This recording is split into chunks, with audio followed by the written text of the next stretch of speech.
오늘 우리가 함께 봉독할 말씀은 예레미야서 5장 1절부터 5절 말씀입니다. 예레미야 5장 1절부터 5절 말씀 제가 봉독해 드리도록 하겠습니다. 너희는 예루살렘 거리로 빨리 다니며 그 넓은 거리에서 찾아보고 알라. 너희가 만일 정의를 행하며 진리를 구하는 자를 한 사람이라도 찾으면 내가 이 성읍을 용서하리라. 그들이 여호와께서 살아계심을 두고 맹세할지라도 실상은 거짓 맹세니라. 여호와여, 주의 눈이 진리를 찾지 아니하시나이까. 주께서 그들을 치셨을지라도 그들이 아픈 줄을 알지 못하며 그들을 멸하셨을지라도 그들의 징계를 받지 아니하고 그들의 얼굴을 바위보다 굳게 하여 돌아오기를 싫어하므로 내가 말하기를 이 무리는 비천하고 어리석은 것뿐이라. 여호와의 길 자기 하나님의 법을 알지 못하니 내가 지도자들에게 가서 그들에게 말하리라. 그들은 여호와의 길 자기 하나님의 법을 안다 하였더니 그들도 일제히 멍에를 꺾고 결박을 끊은지라. 아멘.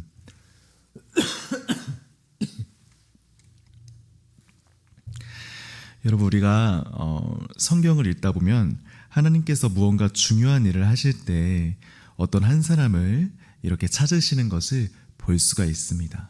특별히 하나님께서는 그분의 선하신 뜻을 이루어 가시기 위해서 그분의 마음에 합한 그 한 사람을 이렇게 선택하시는데요.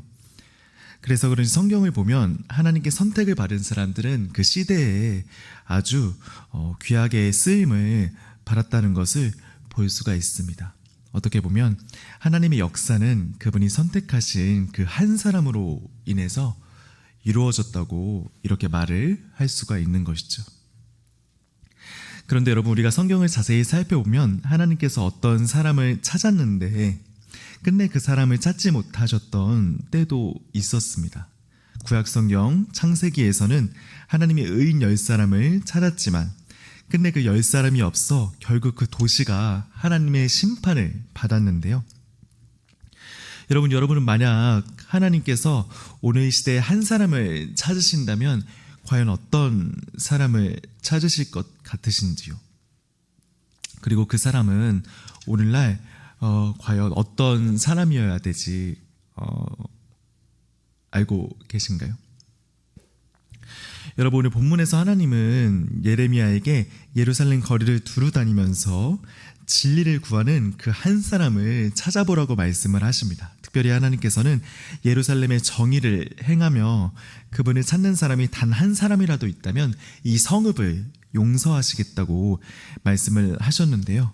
그런데 놀랍게도 이 하나님이 선택하신 예루살렘 성읍에서는 하나님께서 찾으시는 그 한 사람이 끝내 발견되지 않았습니다. 이것은 단순히 예루살렘에 의인이 없었다는 소리가 아니라 예루살렘 전체가 얼마나 심각하게 무너져 있었는지를 보여주는 장면인데요. 여러분, 오늘 예루살렘에 과연 어떤 일이 일어났을까요? 우리 본문 말씀을 통해서 같이 살펴보기를 원합니다. 여러분, 오늘 본문에서 하나님은 예레미야에게 언약 공동체인 이스라엘 사람들에게 현재 상황에 대해서 다음과 같이 말씀을 하셨는데요. 우리 본문 말씀 5장 1절부터 5절까지 한 번 더 읽어보도록 할까요? 1절입니다. 너희는 예루살렘 거리로 빨리 다니며 그 넓은 거리에서 찾아보고 알라. 너희가 만일 정의를 행하며 진리를 구하는 자를 한 사람이라도 찾으면 내가 이 성읍을 용서하리라. 거짓 맹세니라. 여호와여, 주의 눈이 진리를 찾지 아니하시나이까. 주께서 그들을 치셨을지라도 그들이 아픈 줄을 알지 못하며 그들을 멸하셨을지라도 그들이 징계를 받지 아니하고 그들의 얼굴을 바위보다 굳게 하여 돌아오기를 싫어하므로 내가 말하기를 이 무리는 비천하고 어리석은 것뿐이라. 여호와의 길 자기 하나님의 법을 알지 못하니 내가 지도자들에게 가서 그들에게 말하리라. 그들은 여호와에게 자기 하나님의 법을 안다 하였더니 그래도 일제히 멍에를 꺾고 결박을 끊은지라. 아멘. 여러분, 오늘 본문에서 하나님은 믿음의 공동체인 예루살렘 무리들에게 다음과 같은 말을 이렇게 하셨는데요. 여기서 하나님께서는 뭐라고 말씀하십니까? 바로 예루살렘 그 어디를 둘러보아도 하나님께서 찾으시는 그 한 사람이 없다고 이렇게 말씀을 하시는 것을 볼 수가 있습니다. 과거 예루살렘은 하나님의 성전이 있는 곳으로 하나님께서 자기 이름을 두신 매우 거룩한 성읍이었습니다. 특별히 예루살렘은 남유다의 수도로 하나님께 정기적으로 예배를 드리는 신앙의 중심지라고 이렇게 말을 할 수가 있는데요. 그래서 그런지 예루살렘은 그 어떤 성읍보다 진리와 정의가 정말로 충분히 이렇게 살아있는 곳이었습니다. 어떻게 보면 하나님께서 찾으시는 그 한 사람, 그 한 예배자가 바로 이곳 예루살렘에 있었던 것이라고 볼 수가 있죠. 그런데 여러분, 우리 하나님께서는 바로 이 예루살렘, 하나님의 언약 공동체를 향해서 아주 강력한 책망의 말씀을 하시는 것을 볼 수가 있습니다. 뿐만 아니라 하나님께서는 예레미야에게 예루살렘 거리를 두루 다니면서 하나님을 찾는 사람이 있는지 직접 찾아보라고 이렇게 말씀을 하십니다. 분명히 예루살렘 성읍은 하나님께서 자기 이름을 두실 정도로 매우 거룩한 성읍이었는데 하나님께서 이런 예루살렘 공동체를 향해 아주 신랄하게 비판을 하신 겁니다. 이런 까닭에 오늘 남유다 백성들은 예레미야를 통해 받은 하나님의 말씀에 매우 주의 깊게 귀 기울일 필요가 있었습니다. 왜냐하면 바로 그들보다 먼저 하나님을 떠난 북이스라엘 백성이 이미 하나님의 심판으로 인해서 멸망을 당했기 때문이죠.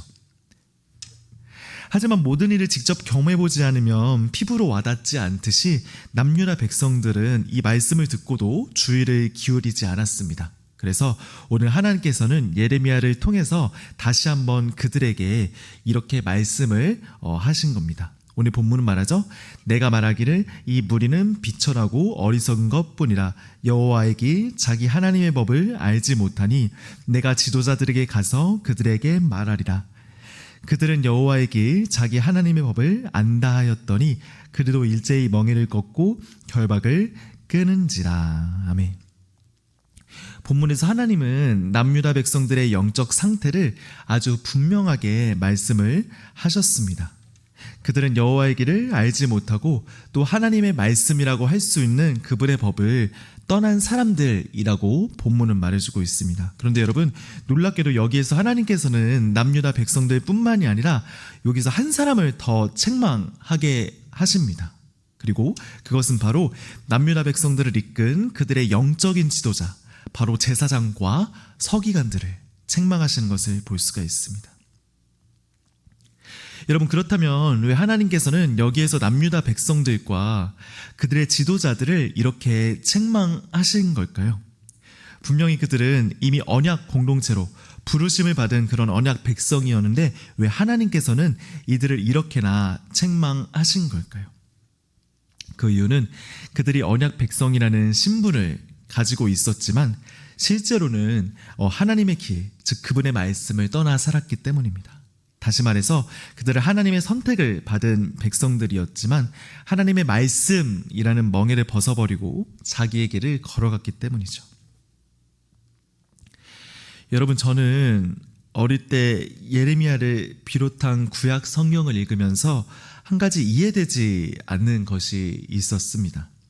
특별히 창세기부터 말라기에 이르기까지 이스라엘 백성들의 역사를 자세히 살펴보면 그들은 늘 같은 이유로 하나님 앞에 책망을 받았는데요.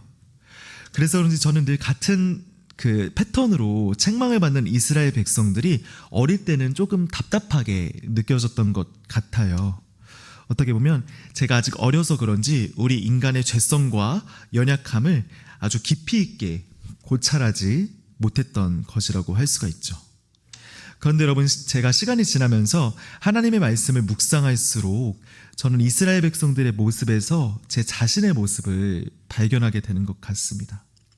매번 말씀을 듣지만 또 까먹고 죄를 짓는 모습, 또 말씀을 깨달았다고 생각했지만 얼마 지나지 않아 원래대로 살아가는 제 모습을 보면서 저 역시 이스라엘 백성들과 별반 다를 게 없다고 이렇게 깨닫게 된 것이죠. 이런 까닭에 요즘에 저는 성경을 읽을 때 이스라엘 백성들의 모습에 빗대어서 저를 좀 투영해서 많이 보게 되는 것 같아요. 이전에 제가 그렇게 은혜가 필요한 존재인지 몰랐는데 요즘은 제가 얼마나 은혜가 필요한 존재인지 다시 한번 이스라엘 백성들의 모습을 통해서 느끼게 된 것입니다. 여러분들은 어떻습니까? 여러분들은 오늘 이스라엘 백성들의 모습 속에서 내 자신의 모습을 발견하셨나요? 사랑하는 여러분, 하나님은 오늘도 이스라엘 사회에서 진리와 정의를 구하는 그 한 사람을 찾고 계십니다. 하나님께서는 오늘도 언약 공동체인 교회 가운데에서 그분의 길을 걸어가는 사람들, 꾸준히 걸어가는 그 사람들을 찾고 계십니다. 그런데 여러분, 오늘날 이 시대를 살아가는 우리들은 과거 이스라엘 백성들의 실수를 똑같이 반복하는 것 같습니다. 분명히 하나님께서는 우리들에게 말씀을 주시고 또 은혜를 베풀어 주시지만 우리는 여전히 그 은혜를 잊어버리고 다시 예전의 삶으로 돌아가게 되는 것이죠. 그렇지만 여러분, 하나님께서는 이런 우리들의 모습에도 불구하고 오늘도 진리와 정의를 구하는 그 한 사람을 정말로 찾고 계십니다. 비록 우리가 연약해서 이스라엘 백성들처럼 수없이 넘어질지라도 하나님께서는 우리로 하여금 그 진리와 정의를 찾는 그 사람을 찾고 계십니다. 그렇기 때문에 여러분, 우리 이번 한 주간을 살아갈 때 오늘 말씀을 기억하면서 비록 우리가 이스라엘 백성들처럼 연약한 그런 존재이지만 하나님께서 찾으시는 그 한 사람, 그 한 예배자가 되기 위해서 조금 기도하는 저와 여러분들이 되었으면 좋겠습니다. 만약 우리가 이렇게 기도하면 하나님께서 오늘 말씀에서 기록하신 것처럼 진리와 정의를 구한 한 사람, 그 한 사람이 저와 여러분이 될 수 있도록 주님께서 여러분들과 저를 이렇게 도와주실 것입니다. 우리 이런 사람이 될 수 있기를 주님의 이름으로 부탁드립니다. 제가 기도하겠습니다. 거룩하신 아버지 하나님, 오늘도 이 새벽 저희 아침을 깨워주시고 주님의 말씀을 듣게 하심에 너무나 감사를 드립니다. 주님, 우리 성도님들 이번 한 주를 살아갈 때 오늘 말씀을 기억하게 하시고 무엇보다 하나님께서 찾으시는 그 한 사람, 그 예배자가 되기 위해 저희 한 사람 한 사람을 주님의 손으로 붙들어 주시옵소서. 감사합니다. 사랑이 많으신 주 예수 그리스도의 이름으로 기도드립니다. 아멘. 주기도문으로 예배를 폐하도록 하겠습니다. 하늘에 계신 우리 아버지여, 이름이 거룩히 여김을 받으시오며 나라가 임하옵시며 뜻이 하늘에서 이루어진 것 같이 땅에서도 이루어지이다. 오늘날 우리에게 일용할 양식을 주시옵고 우리가 우리에게 죄 지은 자를 사하여 준 것 같이 우리의 죄를 사하여 주옵시고 우리를 시험에 이르게 하지 마옵시고 다만 악에서 구하시옵소서. 나라와 권세와 영광이 아버지께 영원히 있사옵나이다. 아멘.